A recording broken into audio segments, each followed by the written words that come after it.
Hello fellow boomers, welcome back to our channel. In this video we explore how artificial intelligence and cyber technology were used for intelligence and in the opening strike of the joint Israeli-American attack on Iran on February 28, 2026. We will look at the visible and invisible roles AI played in planning, targeting, and conducting this operation, from drones and cyber warfare to predictive intelligence based on open sources. Along the way, we will compare what happened in this conflict to the vision outlined by futurist Alvin Toffler in his book War and Anti-War, where he described how information and knowledge would reshape warfare in the 21st century.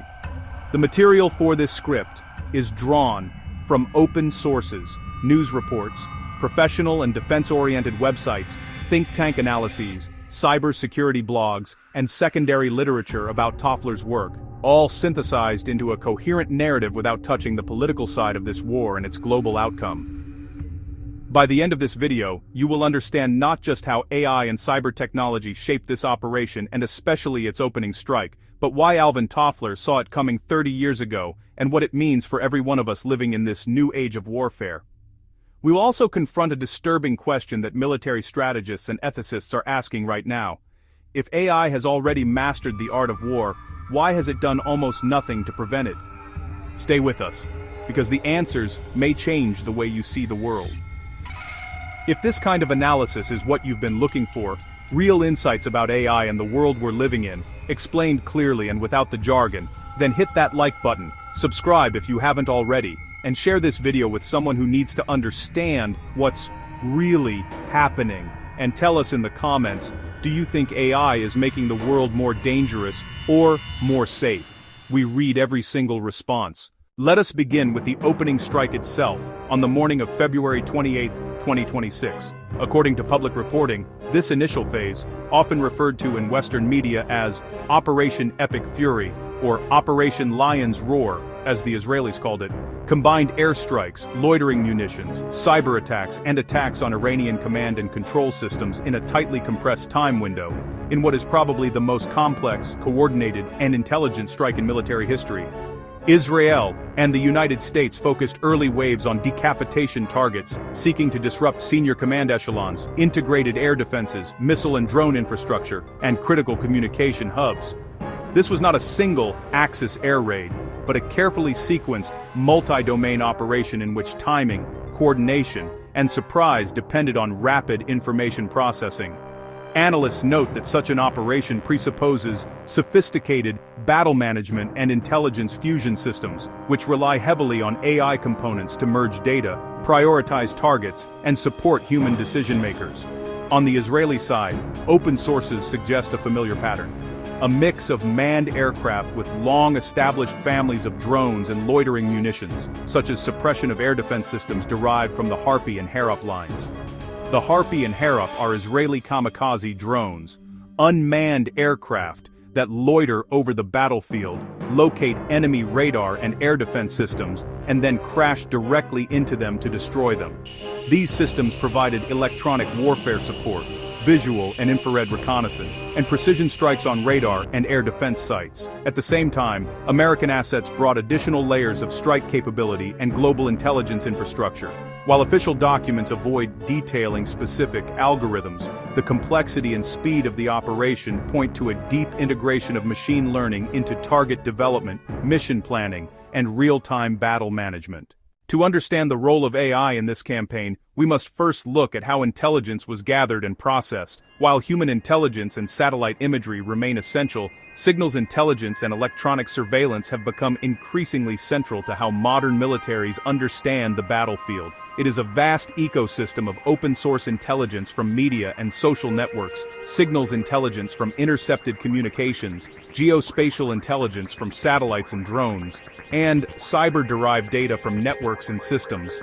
For the Iran operation, open analyses argue that dozens of targets spread across the country required high-capacity systems able to ingest this flood of multi-source data and convert it into an almost real-time picture of the Iranian military infrastructure.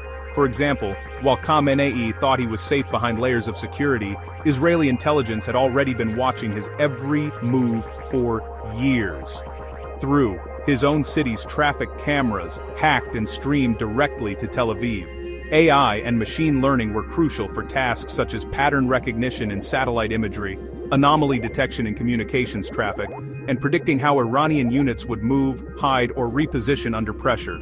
Specifically, AI tools supported several core missions. One mission was tracking the movements of missile launchers, air defense batteries, and Revolutionary Guard units by automatically scanning and classifying satellite and drone imagery over time.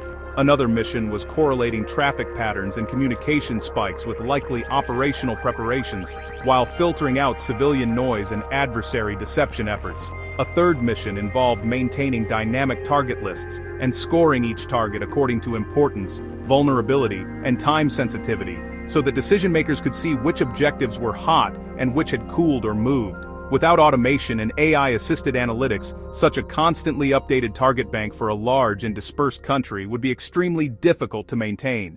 Artificial intelligence also played a striking role in predictive intelligence, even outside official government channels. In the days leading up to the attack, some journalists and researchers conducted experiments with large language models such as Grok and Claude, feeding them only open-source information, diplomatic signals from Geneva, troop movements, declared exercises, public threats and rhetoric, and shifts in regional military posture.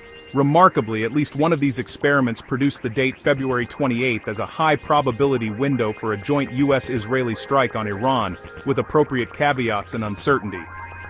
This did not imply secret access to classified plans.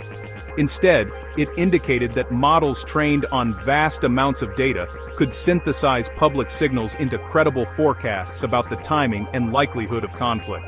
In other words, AI enabled a form of predictive intelligence that was not limited to state intelligence agencies. This is exactly the kind of transformation Alvin Toffler anticipated when he argued that knowledge itself would become a central weapon in what he called third-wave warfare. He wrote in the 1990s, long before the current wave of generative AI, that the ability to collect, process, and use information faster and more effectively than an adversary would become more important than sheer industrial capacity or massed firepower.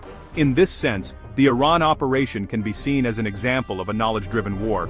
The decisive advantage lies in building and exploiting a superior model of the battlefield, rather than simply having more tanks or planes.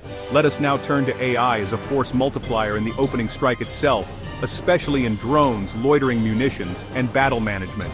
Public reports highlight that unmanned systems were a visible and highly consequential part of the first waves. The United States reportedly introduced a new, low-cost, unmanned combat system, sometimes referenced under the label Lucas, designed to operate in swarms and deliver massed strikes at relatively low cost per unit.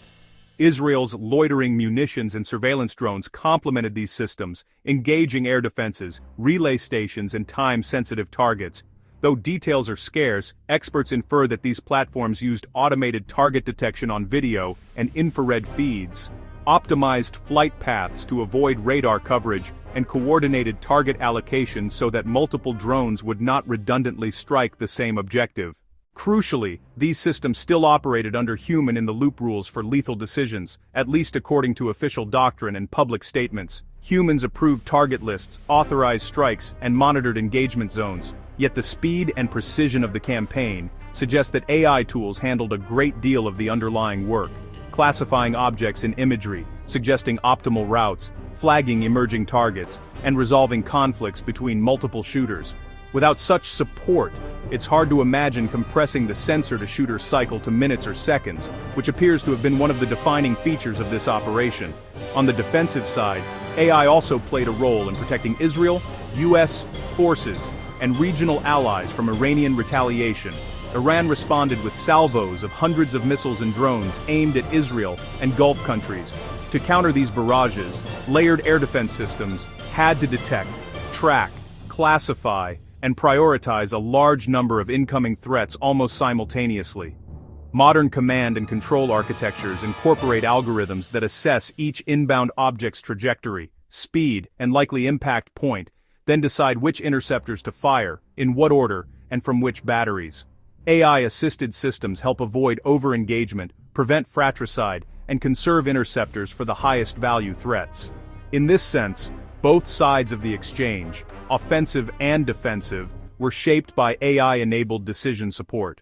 Perhaps the most transformative, yet least visible AI battlefield was cyberspace and the information environment. Cybersecurity firms reported that, within hours of the escalation on February 28, dozens of pro-Iranian or Iran-aligned hacker groups launched attacks against Western and regional infrastructure. These operations leveraged AI for generating malicious code, scanning for vulnerabilities at scale, automating phishing campaigns, and crafting persuasive messages for social engineering. On the other side, Western and allied cyber commands reportedly ran tightly coordinated campaigns as part of the overall operation, aiming to disrupt Iranian communications networks, jam or confuse radar, displays, and inject misleading data into Iranian systems.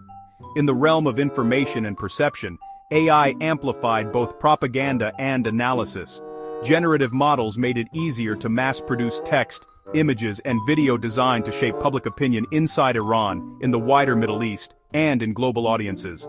At the same time, analytic tools monitored social media and messaging platforms in near real time, searching for signs of panic, rally around the flag sentiment, emerging protest leaders, or shifts in loyalty among key groups. These capabilities fit directly into Toffler's broader idea that in information-age conflicts, battles are not only fought over territory and infrastructure, but also over perceptions, narratives, and the psychological resilience of societies. We should also consider how Iran itself used AI-related tools. Public sources often portray Iran as focusing on quantity rather than quality, emphasizing massed fires and saturation tactics. However, the complexity of its retaliatory barrages, combining ballistic missiles, cruise missiles, and drones on multiple axes, suggests some level of algorithmic planning. Even if Iran does not field cutting-edge AI comparable to US or Israeli systems, it is likely using computational tools to plan flight paths, optimize the timing of launches, and analyze the behavior of enemy defenses from previous engagements. By staggering launches and introducing variation in trajectories, Iran aims to overload air defenses, and basic AI or advanced analytics can assist with that planning, even when the underlying technology is less sophisticated. To place all this in perspective, we should now revisit Alvin Toffler's War and Anti-War. In this book, published in the early 1990s, Toffler expanded on his theory of three waves of civilization: the agricultural first wave, the industrial second wave, and the information-based third wave. Each wave, he argued, produces its own characteristic war form, its own typical style of warfare. Agricultural societies fought with peasant levies and simple weapons. Industrial societies fielded mass, conscript armies, tanks, bombers, and centralized bureaucratic militaries. Information-age societies, by contrast, would fight wars centered on data, knowledge, and smart systems. For the third wave, Toffler predicted a shift to what he called a knowledge strategy. He argued that the critical advantage would no longer be more steel or oil, but the capacity to gather more and better information, process it faster, and use it more intelligently than one's opponent.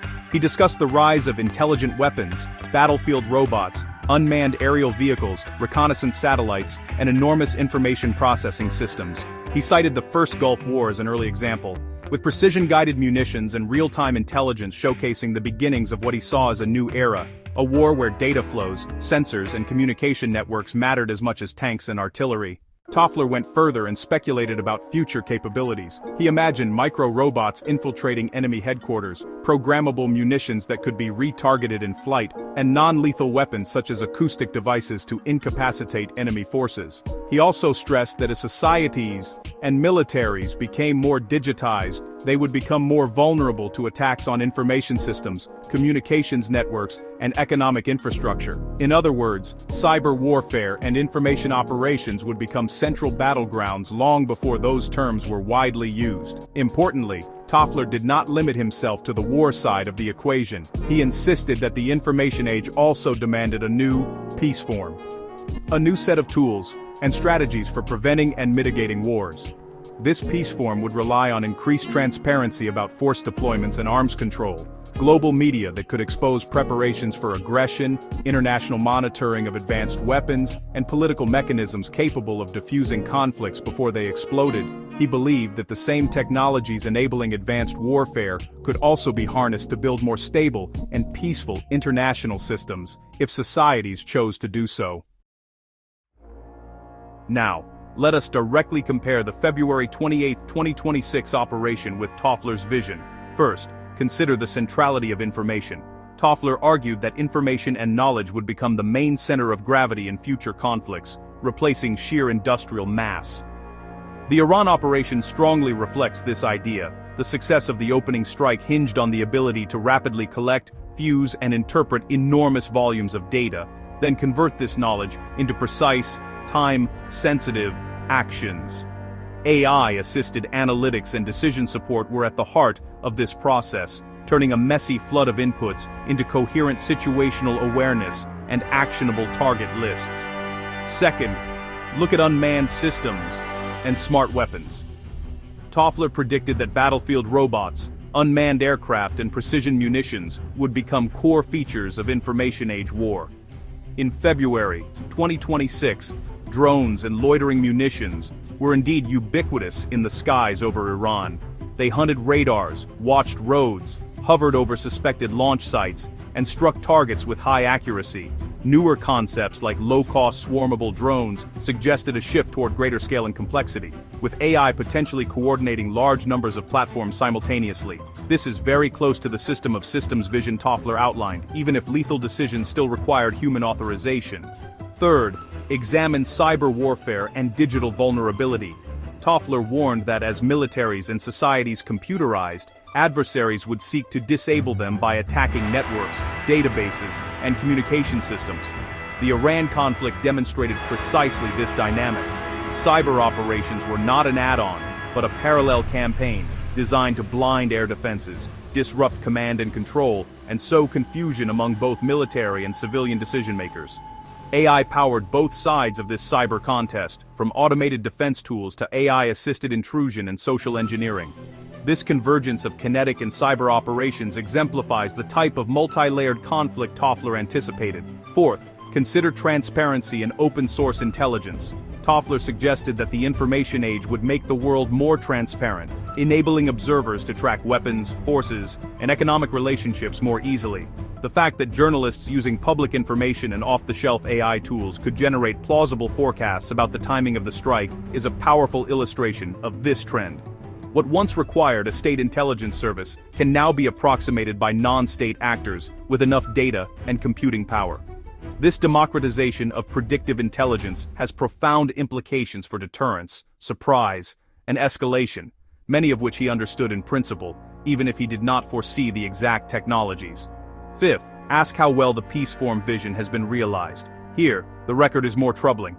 Even though we now have global communications networks, social media, satellite imagery accessible to civilians, and powerful analytic tools, the international system failed to prevent the February escalation.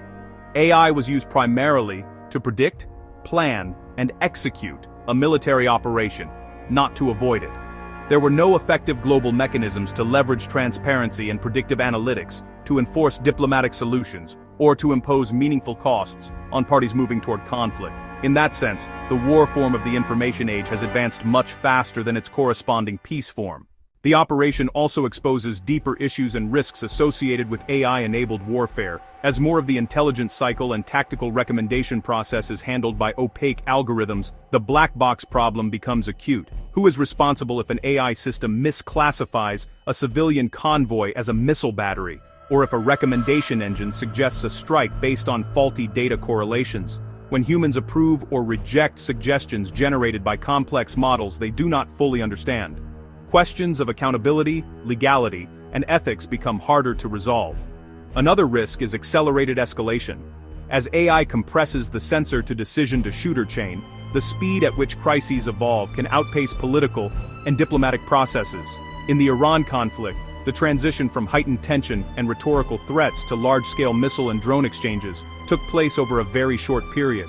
When both sides field fast, partially automated systems capable of rapid response, the margin for miscalculation shrinks.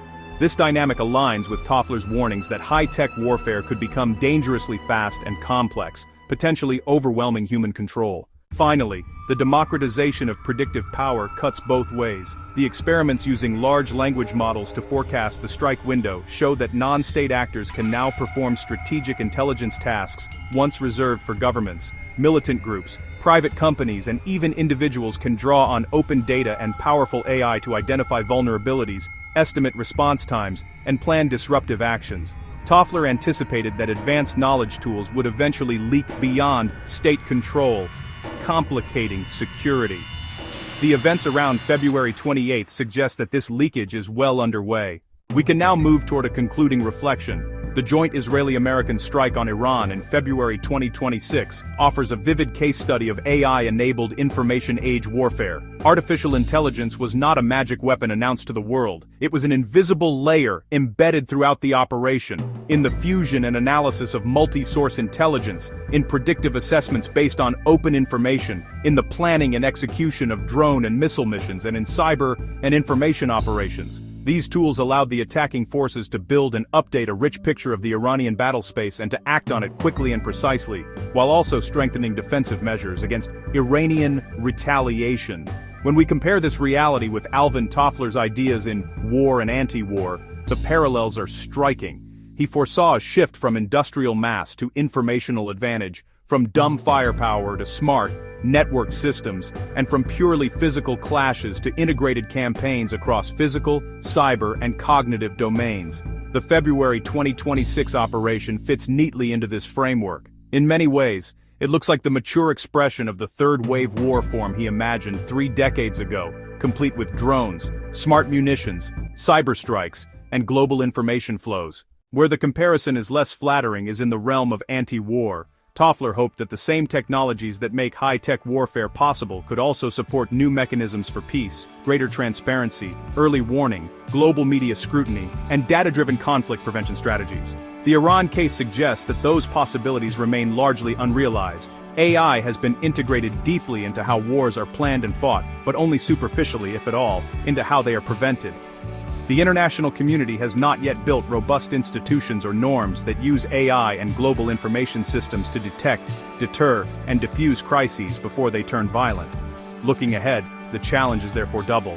On one hand, militaries will continue to invest in AI to gain tactical and operational advantages, pushing the boundaries of autonomy, speed, and complexity in combat.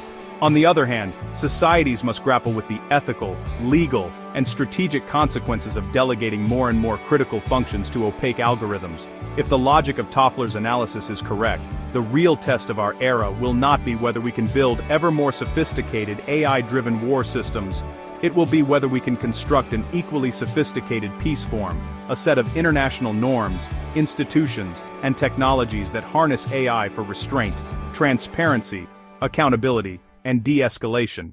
The February 28 operation shows we have reached the war side. The anti-war work has barely begun. Do you think AI makes the world more dangerous or safer? If this video gave you something to think about, tell us in the comments. And if you have not yet, please subscribe, hit like, and share this with someone who should be asking the same questions.